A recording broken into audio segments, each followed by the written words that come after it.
Joyeux anniversaire, faculté de la Paris.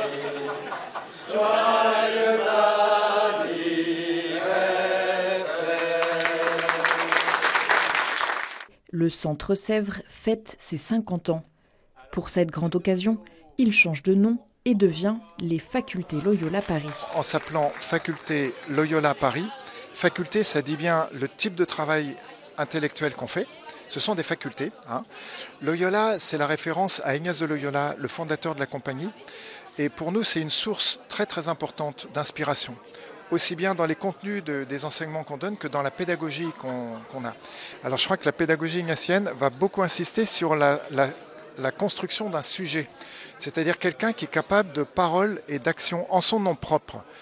Voilà. Et bien ça, c'est très important pour l'Église, que dans l'Église, il y ait des personnes qui habitent vraiment la tradition de l'Église, qui la reprennent en leur nom propre et qui la reformulent du coup aussi en fonction des questions qu'on trouve aujourd'hui. En 1974, le Centre Sèvres est né du rassemblement de 2 facultés jésuites, celle de philosophie à Chantilly et celle de théologie à Lyon.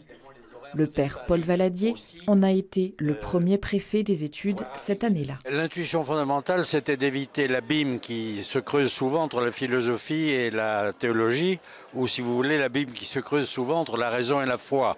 Comme nous sommes catholiques, nous estimons que la raison a toute sa place, mais la foi aussi. Et donc le problème, c'est de conjuguer les deux, sans les confondre, mais sans les opposer non plus.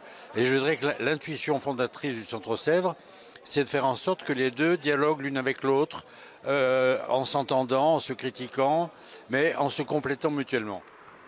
Aujourd'hui, parmi les 350 étudiants d'une 50aine de nationalités, on ne trouve pas seulement des jésuites, qui représentent un tiers des effectifs, mais aussi des religieux et religieuses d'autres congrégations et 35% de laïcs. Je continue un petit peu à me former cette année, à la fois par des conférences, des journées d'études, et puis au 2e semestre par un cours du soir théologique, parce que ça m'apprend beaucoup pour moi, pour ma foi, pour mon chemin de chrétien, et aussi dans le cadre de mon travail. C'est un type d'accompagnement qui prend chaque étudiant, chaque personne au niveau où il en est, pas dans le but de transformer ses convictions, ses désirs, ses intuitions, mais d'accompagner ces intuitions et de les aider à mieux éclore, à mieux les épanouir. La formation ici n'est pas d'abord une acquisition de savoir, même si elle y est, et il ne faut pas le sous-estimer. J'ai appris et j'apprends encore beaucoup de choses, et en philosophie et en théologie, mais c'est vraiment une formation humaine avec la proximité aussi de l'Église. Donc tout ça, c'est pensé pour moi, c'est vraiment une question d'unification personnelle et humaine. Pour cet anniversaire, conférences et tables rondes ont été organisées et les étudiants se prêtent en public à l'exercice de la disputatio. C'est un exercice qui existe depuis le Moyen-Âge. Donc le concept est simple, on a une question à laquelle la réponse est binaire, oui ou non, pour ou contre, et 2 camps qui s'opposent et qui vont développer des arguments en se répondant l'un à l'autre.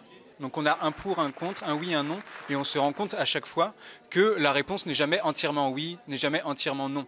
Et donc on essaye de tenir ces 2 choses à la fois, et dans un monde complexe comme le nôtre, je pense que c'est un exercice qui est intéressant. Avoir un débat qui se passe plutôt sur le plan très intellectuel, avec une attention à reprendre les arguments de l'autre, donc à écouter vraiment l'autre pour répondre à partir de ce qu'il a dit, ça c'est quelque chose qui peut vraiment être source de progrès dans la société d'aujourd'hui. Former les futurs acteurs de l'Église et de la société, un enjeu important en 2024, comme l'a rappelé le cardinal Jean-Marc Aveline au cours de sa conférence sur l'intelligence de la foi au XXIe siècle. Le déficit de théologie se paie souvent en excès d'idéologie.